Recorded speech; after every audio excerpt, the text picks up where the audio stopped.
this special book launch of Young Tom and Charlie, Two American Poets at Home in Gloucester by Ann Charters. Proceeds for the book will benefit the Gloucester Writers Center, who was founded in 2010. The GWC has hosted thousands of community events, including readings, classes, lectures, films, and writers in residence, and now book launches. In fact, this book came out of a residency that Anne did a few years back. But before I want to introduce the author, I want to introduce Martin Kohler. Martin graciously volunteered a huge amount of his time to design this gorgeous book. And he last visited Gloucester about 50 years ago when he came here with his family. And so we're pleased to have him back and welcome him to Gloucester and his staying at Vincent's Place. So he's getting the real deal here. All right, Martin.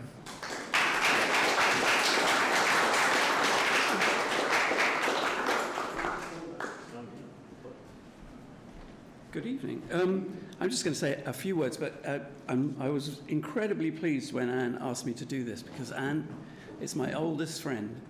I've known her since I was 5, when she and her husband Sam came into the record shop in London that my dad was working in, but had also built, Dobell's, which is a kind of focus point for people interested in jazz and blues. So this was 1960. Our lives were entwined ever since. So when I was asked to do this, it was a very special thing. In fact, we had, in '68, Sam and Ann sent us 3 plane tickets, my mum, my dad, and me. And we came to New York to stay with them. They sent my dad down to New Orleans, where he had a great time. '68 in New Orleans, fantastic. And we drove up, I remember, to the Newport Folk Festival. And I got to meet Buddy Guy and see Janis Joplin and Arlo Guthrie. It was a fantastic trip. And then I think we drove back here. There's a lovely, I think there were Polaroids that you could have taken by the Fisherman's Memorial. Fantastic.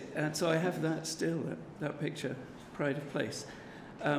So it was even more meaningful to think, oh wow, all this time later, a book that has some kind of call. And what's also great as a designer is when the material is so good.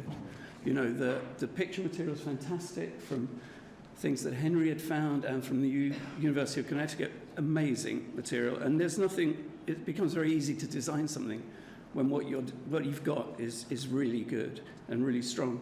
And I was very pleased to find, I was just trying to find some things, and I stumbled across Gordon Parks's photos for the Farm Security Administration. So the picture that he took, he did a kind of shoot in Gloucester with 2 young boys, which just seemed a kind of, you know, it was meant to be.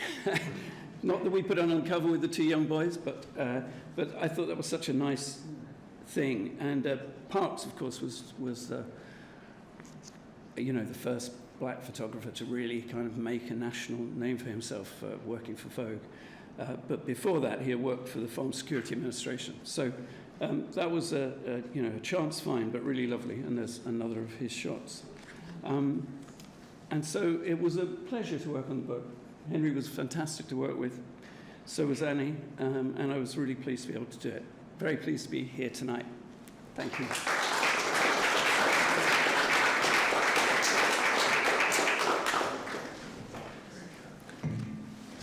I'm going to read something from, which is the introduction for Anne.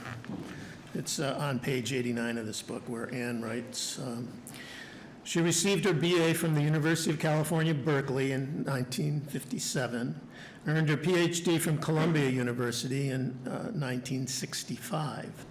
She credits Charles Olson for giving her the confidence as a writer to go her own way as a beat scholar.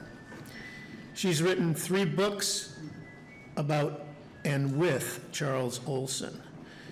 She never forgot the words the poet said to George Butterick when they left his 28 Fort Square apartment. Olson said, "This lady runs a tight ship, let me tell you." She hopes this book compiled more than a half century after the day confirms Olson's reading of her character. So, with that, Ann Charters.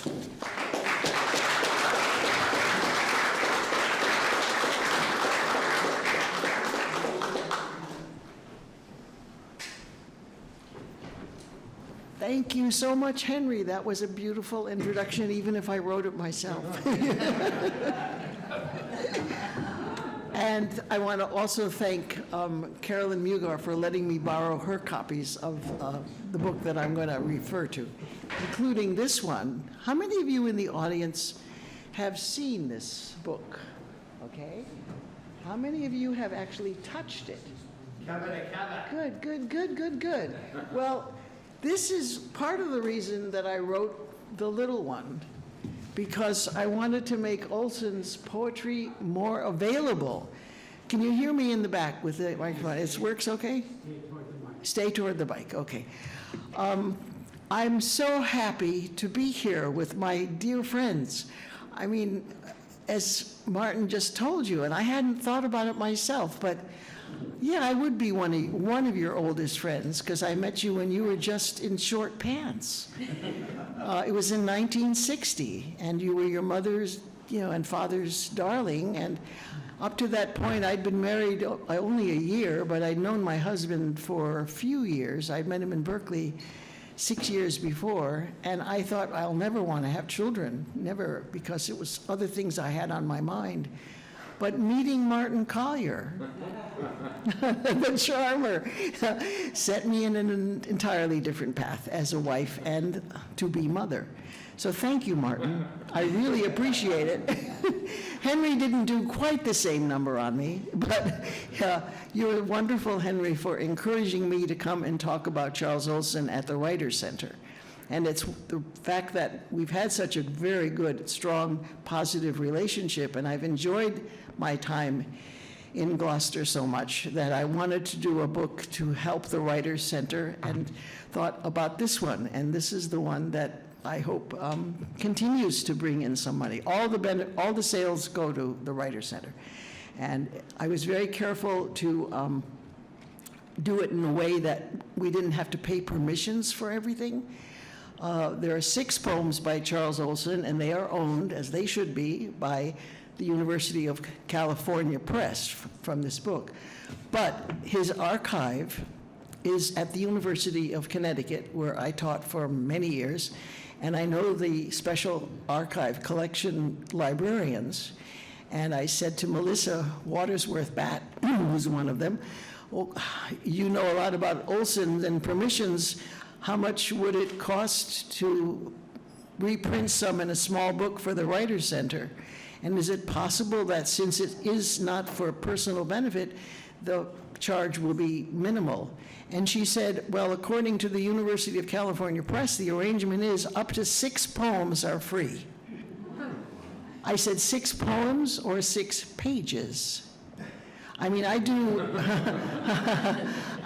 another book for Macmillan called The Story and Its Writer, which is in its 10th edition as a university textbook. And the permissions budget for the 10th edition was over $250,000. So, and I have to pay half of it by the sale of the textbook. So I'm very familiar with the trap that you can get into with that kind of material. But thanks to Melissa's know-how and the University of California Press's generosity, we are sitting here tonight. It was very, very nice indeed. Well, I know that there are so many people here that I'd like to talk to, and you'd like to talk to each other from the buzz before this talk, that I'll make it kind of short. And I just wanted to say that one of the things that makes me so happy to be here is that it's a new book, because I think books are important. I don't really go with the electronic age as much as I should, perhaps, but books to me are magic. They're made out of trees, which are magical too, but they also contain lightning inside a book if it catches fire with you as a reader. And the one that caught fire with me, so that we have things like crazy sweat t-shirts, you know. This is a photograph of Olson standing in a door frame where the deliveries are, you know, it's huge, and that shows you his size. So my friend Martin made these shirts for me and Henry and for himself to celebrate this evening. Thank you, Martin. But the great. But the lightning is when you get a book like I got when I was, as I say in this one, the incredible book published by the New York Public Library a few years back of T.S. Eliot's Gloucester Notebook. And I saw that at the bookstore, you know, Dogtown bookstore on Main Street. And I took it to the Writer's Center where I was staying to read it. And I saw the table of contents had 3 poems about Prufrock. And I immediately thought, oh my God, he wrote it in Gloucester. And this is an important poem to me, the Eliot poem, because I became an English major partly. Two writers influenced me when I was a kid, 17 years old at Berkeley. I was going to be a physical chemist, but then I discovered when I took college physics that I didn't know anything about that world, and I got a D. And you don't go on if you get a D. So I became an English major because I loved 2 things. I loved T.S. Eliot's Prufrock, and I really was mystified by Gertrude Stein. What the hell was that? That was like nothing I had ever read before, 3 lives. And the Berkeley Library had a copy of the early published version before it became 3 lives, and I can go on about that. But that's why I'm here, because of Stein and Eliot. And when I thought that Eliot's Prufrock poem had been written in Gloucester, as well as Olson's Maximus, I thought, this is a magical place. Really, the 2 men never met. And I don't think Eliot ever gave a moment's thought to Charles Olson, because he turned down the manuscript of his first book, the book about Melville. And if you're a young writer and a famous poet turns down your first book, you don't like him very much. And if I were still an academic, if I were 20 years younger, I don't think I'd have the guts to publish this, because everyone knows that Olson hated Eliot. And what am I doing putting them in a book together, you know? I should be shot, except that's the magic of a book. You can read it, and you can go any place you want without even a ticket, you know, to ride. And with the lightning that struck me, just the way it does at the beginning of my introduction to this book, is a quote by Herman Melville. For genius all over the world stands hand in hand, and one shock of recognition runs the whole circle round. It was me in that book connecting with Eliot and Gloucester, and then by extension, Olson as a poet.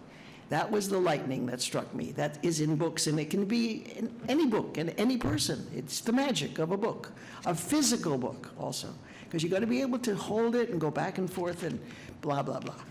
Okay, so what I'd like to say is that I did the book to help the Writers' Center, but also to help Olson, because who can buy this and lug it around, you know?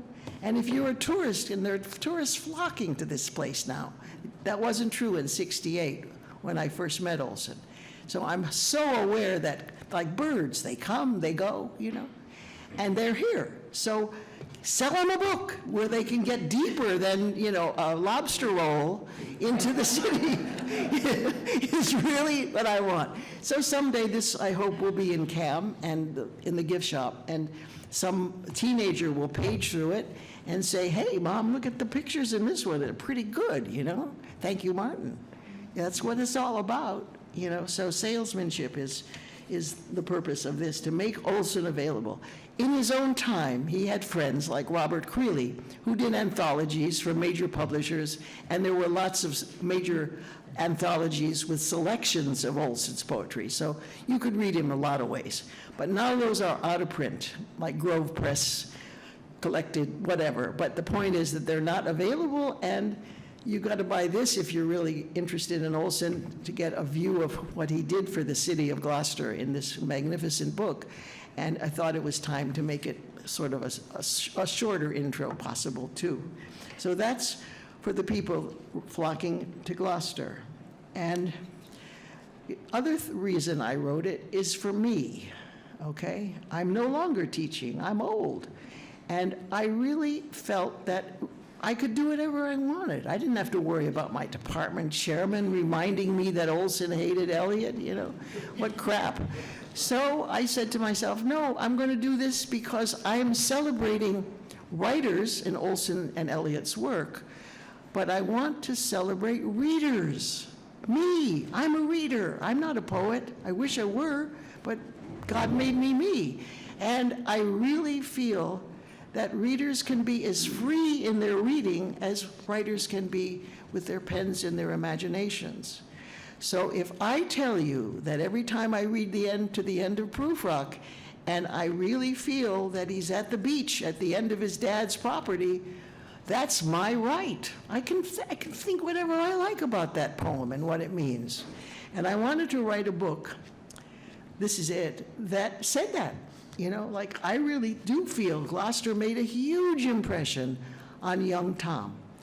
And it's a bit of a gimmick to call it Young Tom and Charlie, because frankly, everyone called him Charles Olson. I never heard, maybe his wife called him Charlie, but then she wasn't there when I met him in '68.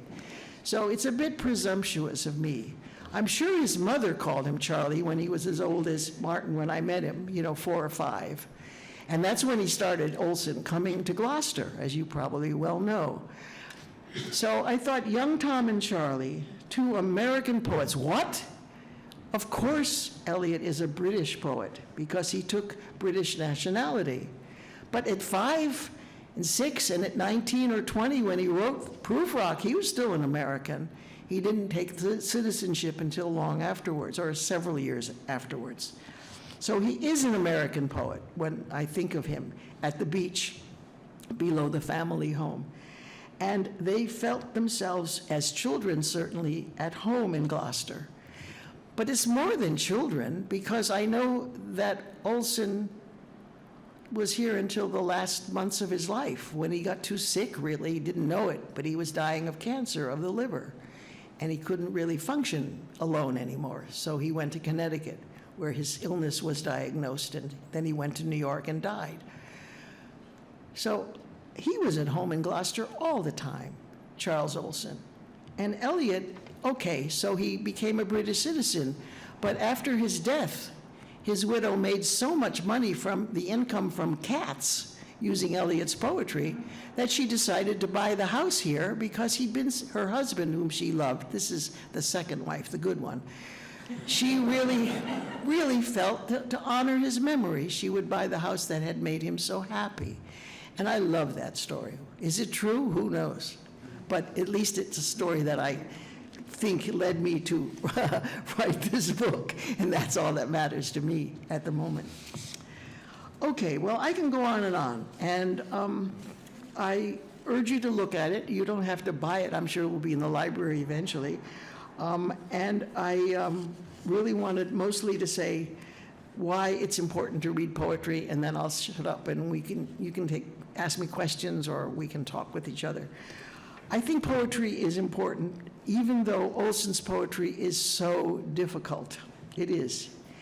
Not Eliot in Prufrock, but in the Maximus poems. It really is hard to read. And Amanda Cook, who's here today, is writing about her book of poetry, which is her response to these poems. She's sitting right there. I mean, that, you know Amanda, right? Everybody knows, I hope, knows Amanda.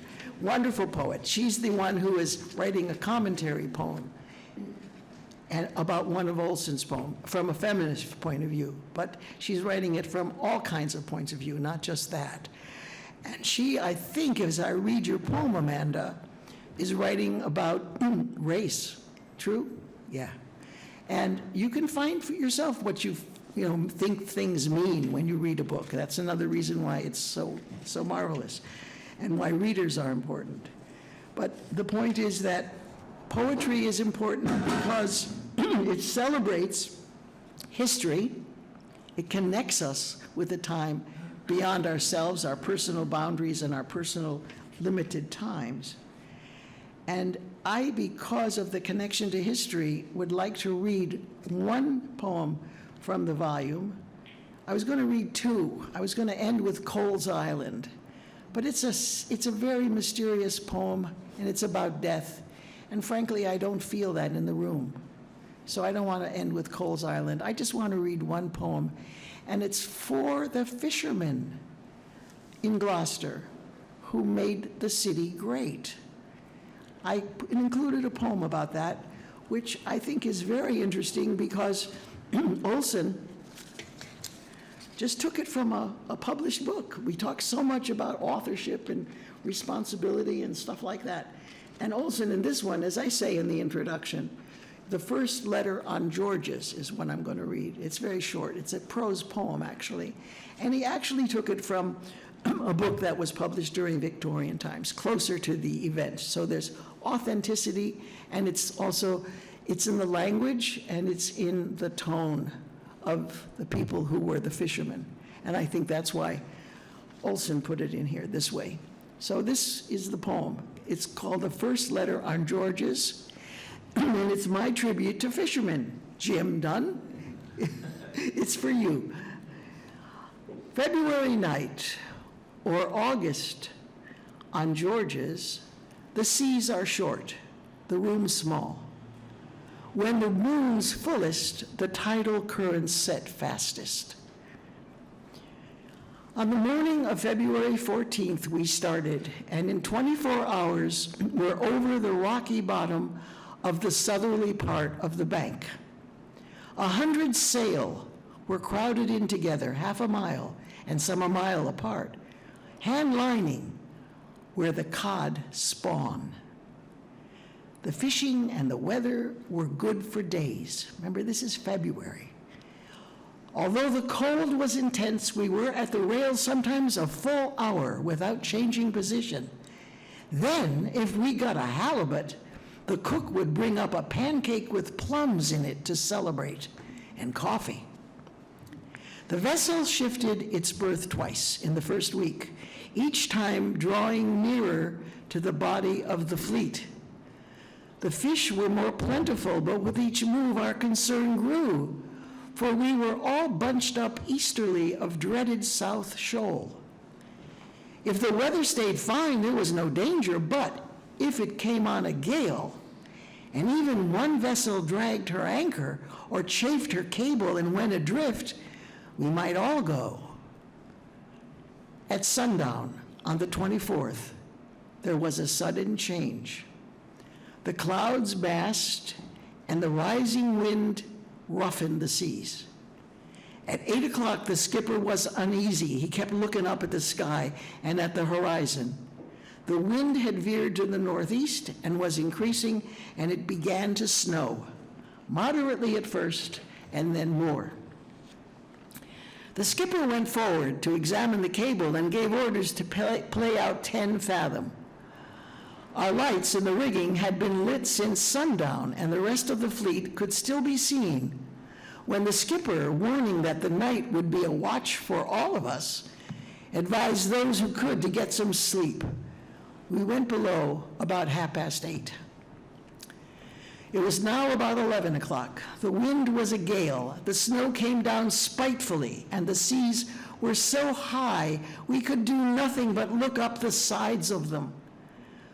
From the short break of them in these confines of George's, the way they snapped themselves off, one of them could break aboard us and sweep everything over the rail to leeward, or worse, coming in too big, set down on us, bury us, smother the vessel under its weight, and take it and us down in one crush.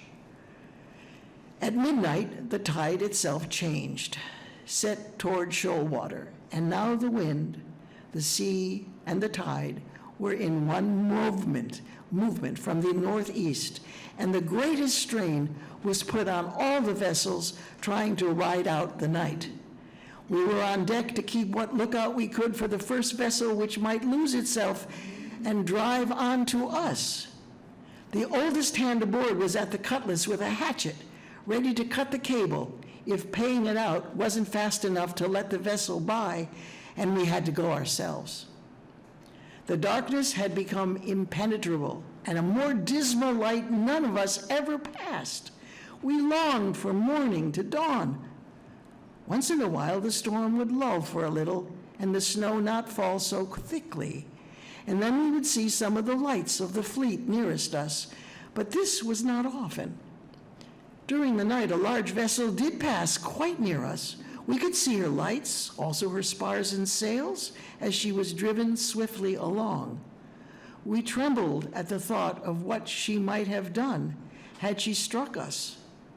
And when we learned of the terrible disaster of the gale, we spoke of the vessel as the cause of some portion of it later. At length, the east began to lighten. Morning was coming. Our danger was not over. The gale continued, but there was comfort to the light. The fearful darkness and the terrible uncertainty was relieved. We could now at least see our position. We had something to eat in turns when about 9 o'clock, the skipper sang out, "Vessel adrift, just ahead of us." All eyes were on her. On she came, directly for us. A moment more, and we'd have had to cut. When she passed with the swiftness of a gull, so near any one of us could have leaped aboard her. We watched her as she went on in a short distance astern.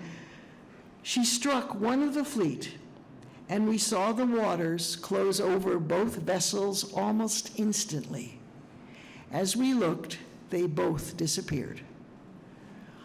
Our own anchor began to drag, and we yaw. This was dangerous in the extreme, for if anchors did not take hold again, find new bottom, we too must cut, and once go adrift as the others had.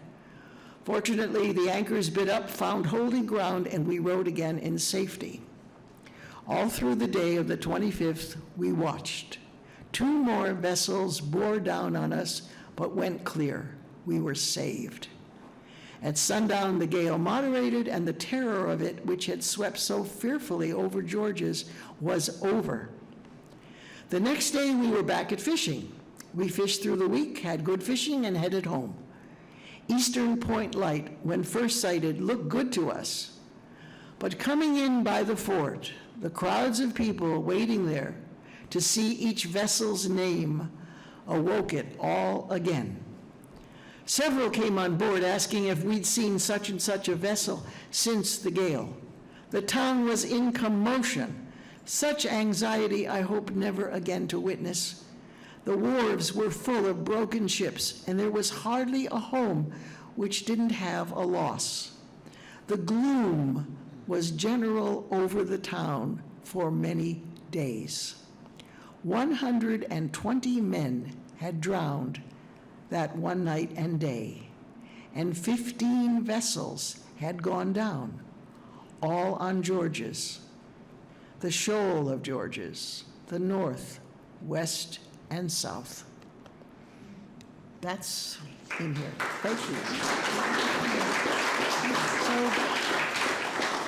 No, I love the book, obviously, and I hope you buy it and enjoy it too. I really don't have that much more to tell you, and as I say, it's too sunny and beautiful a night to read a poem of Cole's Island, but I urge you to buy the book and read it, because it's the best poem about a man facing death that I've ever read. That's Charles Olson. I'll say 2 words about Eliot. No need to, everybody's read Prufrock. It's one of the great American poems. He was still an American when he wrote it. He was a senior at Harvard. They were smart then. It's a picture, there's a wonderful picture. I've got these all from the Harvard University office of wherever. And this is the Advocate in the year that Eliot graduated, and he's such a good-looking man, amazing. He was just a 20-year-old. He's sitting the third from the left on the front row, and he's not the head of it. And here's Niles Beach, the beach that started this book. That's the beach that I think is in Proof Rock. But then again, you know, I could be fired for saying that, so I won't. But you can read it and decide for yourself if I was just crazy. Anyway, it's full of beautiful pictures, thanks to the design of Martin Collier and the incredible generosity of Henry Farini, who made it all possible by helping me to get the book finished and out.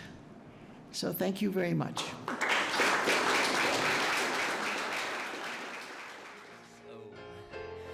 Mistress of untrodden paths, I see red.